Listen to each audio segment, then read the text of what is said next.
ये कहानी भारती पंडित द्वारा लिखी गई है और इस कहानी का शीर्षक है शुद्धि। फोन की घंटी बार बार बजी जा रही थी। वो दफ्तर की किसी फाइल में उलझा हुआ था। पद मिलता है तो अपने साथ कई दिक्कतें लेकर आता है। कुछ देता है तो उससे ज्यादा ले भी लेता है। इस पद ने उसे मान सम्मान रुतबा तो दिया था, मगर छीन लिया था उसका सुकून, उसका वक्त जिस पर उसका अधिकार था। अब अक्सर देर रात तक दफ्तर में रुकना और सुबह जल्दी आ धमकना उसकी दिनचर्या में शामिल हो गया था। फोन अब भी बजे जा रहा था। उसने फाइल खिसकाई और फोन उठाया। हेलो, कौन बोल रहा है? अरे सुखदा, हम हैं रामचरण, पहचाना कि नहीं? रामचरण काका? और मुझे फोन कर रहे हैं? उसका मन क्षोभ, आश्चर्य, असमंजस सभी के मिलते जुलते भावों से भर गया था। अरे तुम्हारे पास के तोले से बचवा, अब पहचाने? हाँ काका, आपको कैसे नहीं पहचानेंगे? आपके साए में तो बचपन बीता है हमारा। कहिए, कैसे याद किया? अरे भाई, अब तुम बड़े आदमी बन गए हो। बड़े आदमियों को तो याद किया ही जाएगा। वहां से हे करते भाव से कहा गया। आप तो आदेश कीजिए काका। अरे बचवा सबसे छोटे वाले की कछु परीक्षा है, फिर एक दो लोगों से मिलवाना भी है। अब तुम तो जानते हो, बीमारी ने कमर तोड़ डाली है हमारी। बड़े शहरों में एक दो दिन भी बितावे खिलाने खूब रुपया लगे है। अब तुम हो ही शहर में तो सोचे बात ही कर ले, फिर तुम्हारा नाम रहेगा साथ तो रौब पड़ेगा। कब आ रहे हैं काका? उसने पूछा। अगले सोमवार आएंगे बचवा। चलो अब रखते हैं। ईश्वर सुखी रखे। ईश्वर सुखी रखे। ईश्वर सुखी रखे। उसके दिमाग में ये वाक्य बड़ी देर तक झनझनाता रहा। उसका परिवार कभी सुखी न रह सके। ये जतन करने में जिन लोगों ने एड़ी चोटी का जोर लगा दिया, वही अब उसे आशीर्वाद दे रहे हैं। ईश्वर सुखी रखे। बाहरे समय उसके ओंठ विद्रूप सी मुस्कान लिए फैल गए थे। यादों की जुगाली हरेक को सुख के गोते खिलाए, ठंडक का एहसास दिलाए, ये जरूरी नहीं होता। और उसके लिए तो अतीत का, यादों का अर्थ ही था ढेर सारी कड़वाहटें, जिल्लतें और अपमान के घूंट। ये सब उसके हिस्से क्यों आया था? इसमें उसका क्या दोष था? वो आज तक न समझ सका। उसका दोष क्या ये था कि उसने पैदा होने के लिए एक ऐसा गांव चुना था जिसमें आजादी के 45 साल होने के बावजूद जात पात का नासुर उसी शिद्दत से फल फूल रहा था। क्या ये दोष था कि उसने एक ऐसी माँ के गर्भ में आकार लिया जो दलित थी? या दोष ये था कि उसकी माँ दलित की स्त्री होकर सुंदर थी और बाप असहाय? क्या ये कि दलित और गरीब होने के साथ साथ उसके माता पिता स्वाभिमानी थे? करेला और नीम चढ़ा, ऐसी ही गति थी उसकी। गरीब और ऊपर से नीची जाति में जन्म। उस समय भले ही प्रत्यक्ष में छुआछूत खत्म हुआ सा दिखता था, गांधी जी के हरिजन विचार ने भी बहुसंख्य लोगों को प्रभावित किया था, मगर फिर भी सीधी के पास के गांव के उस टोले में बदलाव की लहर न आ सकती थी। उसका नाम सुखदा है। ये तो उसे स्कूल जाते समय बापू के बताने पर पता चला था। घर में तो बचवा छोटू से काम चल जाता था और बाहर शायद ही कोई उसे उसके नाम से बुलाता था। और छोरे, कमअकल, गधे, हरामी जैसे उपनामों से 5 साल तक उसका काम चलता रहा। सुखदा कौन है? स्कूल की मैडम ने पुकारा तो वह उठ खड़ा हुआ। कक्षाएं सम्मिलित लगी थी, तो उसका नाम सुनते ही टोले के बड़े लड़के ठठाकर हंस पड़े। ओए, साले का नाम भी लुगैयन वाला है। वह बिसुरता हुआ घर आया। माँ से पूछा, ऐसा नाम क्यों रखा? उस दिन अपने कलुषित जन्म का पहला अध्याय खुला उसके सामने। बाप ने नाम तो सोचा था सुखराम, पर एक दलित के नाम में राम शामिल कैसे होगा? उस राम पर तो ऊंची जाति का कॉपीराइट था ना। इन्हीं रामचरण काका ने पंचायत बुलाकर खूब खरी खोटी सुनाई थी उसके बाप को, और डर कर उसके नाम के पीछे का राम हटा दिया गया और वो बन गया सुखदा। तब तक ये नाम मैट्रिक तक उसके साथ लगा रहा। मैट्रिक के फॉर्म भरते समय नाम बदलने का विकल्प था। और सुखदा से सुखराम बनने का भी। मगर राम हो या श्याम, उसका साथ तो किसी ने न दिया। सो उसने माँ का नाम मीना साथ लगाना उचित समझा और वो सुखदा से एस मीना हो गया। आज उसके टोले के अलावा कोई नहीं जानता सुखदा को। सब जानते हैं सहायक निदेशक एस मीना को। यादों की जुगलियों का कसैला स्वाद जैसे जुबान से जाने का नाम ही न ले रहा था।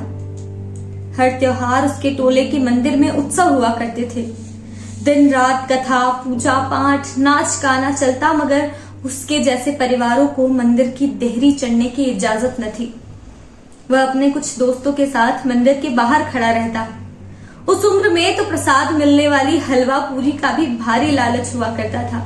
घंटों के इंतजार के बाद रामचरण काका और उनके जैसे ही कुछ लोग दया दिखाते हुए हलवा पूरी के कुछ निवाले उनके हाथों में फेंक दिया करते थे। हलवा पूरी के साथ धुले उस तिरस्कार का स्वाद भी आज तक उसकी जुबान पर कायम है। उसे ये बात अब तक समझ में नहीं आई थी कि जिस मंदिर की देहरी पर उनका चढ़ना मना था, उसके प्रसाद की गेहूं तो उसकी माँ और ऐसी ही दूसरी औरतों ने फटके पीसे थे। हलवे की कढ़ाई भी माँ ने ही साफ की थी। फिर ये चलेगा और वो नहीं, किसने बनाए होंगे ऐसे बेतुके नियम? वो कड़वाहट के तालाब में गोते खाने लगा था। चैत की धूप, बापू की बीमारी, ऐसे में रामचरण काका के घर से माँ को बुलावा। साल भर के गेहूं साफ करने, फटक कर कोठियों में भरने के लिए टोले की गरीब औरतों से बढ़कर बेगार करने को कौन मिलता भला? उसे याद आ गया माँ का पसीने और भूसे से लथपथ चेहरा।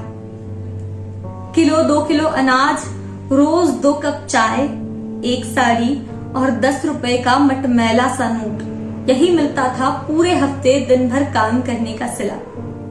पर उस समय उतना ही आसरा काफी होता था। कम से कम चूल्हा जलाने की जुगत हो जाती थी कुछ दिन की। सुखदा घर का इकलौता बच्चा था। उससे बड़ा वाला मोती झरा से चल बसा था और छोटी बहन को काली खांसी खा गई थी। बापू माँ के पीछे हाथ धोकर पड़ा था कि इसे काम पर लगा दे, घर को हथेली लग जाएगी। ये तो माँ ही थी जो अड़कर बैठी थी कि सुखदा मजूरी नहीं करेगा, स्कूल जाएगा। हमने जो दिन देखे हैं, मेरा बेटा ना देखेगा वो सब। आज जब सुखदा हर जगह स्त्री विमर्श की बातें सुनता है तो महसूस करता है कि मातृ सत्ता का अनुभव तो उसके घर में ही प्रत्यक्ष मौजूद था। घर का तिनका भी माँ की मर्जी के बिना हिलता नहीं था। सुखदा ने स्कूल जाना शुरू किया और वो उस माहौल में रमने लगा। साल दर साल परीक्षा पास करता गया। सबसे नीचे से शुरुआत करके 5वीं तक आते आते पहले 5 में नाम दर्ज हो चुका था उसका। मैडम उसके साथ बड़ी सहृदय थी। यूं भी तिरस्कार के परिवेश में कोई प्यार के 2 बोल ही बोल दे तो बड़ा ढाढ़स बनता है। मैडम ने उसकी पढ़ने में रुचि और अच्छे प्रदर्शन को देखते हुए उसे नवोदय विद्यालय की परीक्षा में दाखिल करवा दिया। जीवन एक झटके में बदलता है। अगला कौन सा पल सारा जीवन बदल डालेगा, कोई नहीं जानता। ऐसे ही वो भी नहीं जानता था कि त्रासदी के दिन खत्म होने को है। ऐसे ही उसका दाखिला नवोदय विद्यालय में हो गया। उसे यूं लगा मानो स्वर्ग के द्वार उसके लिए खुल गए हों। अव्यवस्था से तार तार हुआ जीवन एकदम व्यवस्था की पटरी पर आ चला था। उसे ये बात अच्छी तरह से समझ में आ गई थी कि यदि टोले की नारकीय जिंदगी में वापस नहीं जाना है तो उसे मन लगाकर पढ़ना होगा। पढ़ाई ही एकमात्र वो पतवार है जो उसके जीवन की नैया को पार लगाएगी, और उसने उस पतवार को कसकर थाम लिया था। उसके जीवन की त्रासदी पूरी तरह से दूर हो गई हो ऐसा भी नहीं था, क्योंकि स्कूल की छुट्टी के 2 महीने उसे उसी टोले में बिताने होते थे, उतनी ही घृणा, उतने ही तिरस्कार के साथ। बापू बीमार रहने लगा था। माँ ने बापू की मजूरी पकड़ ली थी। अपनी सुंदरता से अभिशप्त अप्सरा की तरह ही बन गया था उसका जीवन। उस समय तो वो ज्यादा समझ नहीं पाता था माँ बापू के बीच की बातें, मगर अब सब साफ दिखाई देता है। टोले में ठेकेदार का माँ पर हाथ डालना, पंचायत का माँ को सरेआम जलील करना। माँ बापू तो अब नहीं रहे, मगर ये सब कुछ उसके जहन में यूं ताजा था मानो कल ही की बात हो। इंटर, स्नातक और स्नातकोत्तर पढ़ाई की लगन रंग दिखाती गई। जीवन भर दबे कुचले रहने के एहसास ने सत्ता की चाहत को जन्म दिया और शुरू हुई होड़ प्रतियोगी परीक्षाओं की। कुछ उसी की काबिलियत और थोड़ा सरकारी सहयोग, दोनों ने मिलकर रंग दिखाया और आखिरकार उसे अधिकारी पद पर नियुक्ति मिल गई। नियुक्ति मिलने के बाद जानबूझकर वो सरकारी गाड़ी में बैठकर गांव में गया। बड़ी गाड़ी देखते ही बच्चे शोर मचाते हुए गाड़ी के पीछे पीछे भागने लगे। गांव में किसी ने उसे पहचाना और सारे गांव में हल्ला मच गया। अरे सुखदा आया है, बड़ी सी सरकारी गाड़ी में, अफसर हो गया है भाई। सब अपने अपने घरों से बाहर निकल आए। सुखदा सबसे पहले अपने टोले में गया, अपने जात भाइयों से मिला, अपनी टूटी झोपड़ी की ओर निहारा। वो अब तक उसी अवस्था में बनी हुई थी। एक क्षण को लगा मानो मां बाहें फैलाए उसे आशीष देने को खड़ी हो। 2 क्षण दरवाजे पर भरे मन से खड़ा रहा वो। टोले में सबसे मिलकर वो स्कूल गया। वहां मैडम अब तक बनी हुई थी, वृद्ध हो चली थी। उन्होंने बड़े स्नेह से सुखदा पर आशीषों की झड़ी लगा दी। सुखदा उनके चरणों में बैठ गया। यदि मैडम न होती तो आज वो इसी नर्क में पड़ा होता। स्कूल से बाहर निकलते ही उसे मंदिर के पुजारी और बाकी सभी लोग मिल गए। कैसे हो सुखदा? बड़ा अच्छा लग रहा है। आज हमारे गांव का बच्चा इतना आगे बढ़ गया है। जीते रहो, खूब तरक्की करो। गांव का बच्चा, उसके कानों में बरसों पहले के संबोधन गूंजने लगे थे। साला सुअर, हरामी का पिल्ला, काम धेले भर का करे है और खावे को लागे ढेर सा। इस समय उसे माँ बापू की कमी खूब बुरी तरह से महसूस हुई। काश कि वे देख पाते दुनिया किस तरह बदल जाती है तरक्की मिलते ही। रामचरण काका के लाख कहने पर भी वो उनमें से किसी के भी साथ न गया। अपने टोले में ही रोटी खाकर वापस हो गया। उसके बाद टोले से संबंध खत्म सा ही हो गया था। टोले के कुछ युवक शहर आते तो उससे मिल जाते, कुछ खबर मिलती रहती, बस इतना ही। सोमवार आ गया। सुखदा ने गाड़ी भिजवा दी थी रामचरण काका और उनके बेटे के लिए। नौकरानी को सब समझाकर वो दफ्तर के लिए निकल गया था। घर में ड्राइवर को बोल दिया था मेहमानों को जहां जाना हो ले जाए। दिन भर में सोचा एक बार फोन करके पूछ लिया जाए, पर मन ही न हुआ। लगा इतना कर दिया वही काफी है। रात को खाने पर मुलाकात हुई। रामचरण काका बड़े स्नेह से मिले। उनका बेटा भी बड़ा समझदार हो गया था। कैसी रही परीक्षा? उसने पूछा। पेपर तो अच्छा ही था, अब देखते हैं। वैसे भी हमारे लिए मौके ही कहाँ हैं अब। वो एकदम से बोल पड़ा। तीर सा जा लगा था उसका ये वाक्य कलेजे में। रामचरण काका ने बेटे की ओर घूर कर देखा था। सुखदा ने जैसे सुनकर अनसुना कर दिया था। बोला, कल भी मैं दिन भर व्यस्त हूँ, गाड़ी रहेगी यहीं, जहां जाना हो ड्राइवर को बता दीजिए। और हाँ, चंपा यहीं रहती है दिन भर, जो खाना हो उससे बनवा लीजिए। तुम चिंता ना करो बचवा, इतना कर रहे हो वो क्या कम है हमारे लिए? तुम्हारे नाम से ही काम आसान हो जावे है। रामचरण काका ने गदगद भाव से कहा। बस एक वापसी का टिकट भी कटवा देते, उन्होंने झिझकते हुए कहा। हाँ काका, मैं ड्राइवर को बोल दूंगा, वो कटवा लाएगा कल। रात देर तक करवटें बदलता रहा। मन क्यों इतना असहज था उसे समझ में नहीं आ रहा था। जरा आंख लगी तो सपने में टोले में वापस चला गया। वही तिरस्कार, मखौल, गालियां। वो हड़बड़ा कर जागा। देखा घड़ी 6 बजा रही थी।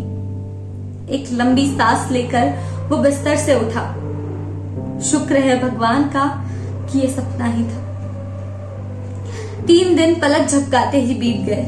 चौथे दिन रामचरण काका की वापसी थी और संयोग से उस दिन अवकाश था। दोपहर के खाने के बाद रामचरण काका और उनके बेटे ने चलने की अनुमति मांगी। वो हैरानी से बोला, इतनी जल्दी निकलने की क्या आवश्यकता है काका? ट्रेन तो शाम 5 बजे की है ना? नहीं बचवा, दूसरी गाड़ी है दोपहर की, उसी में मिला है टिकट। उसने मेहमानों को विदा किया। ड्राइवर उन्हें ट्रेन में बिठाकर वापस आ गया था।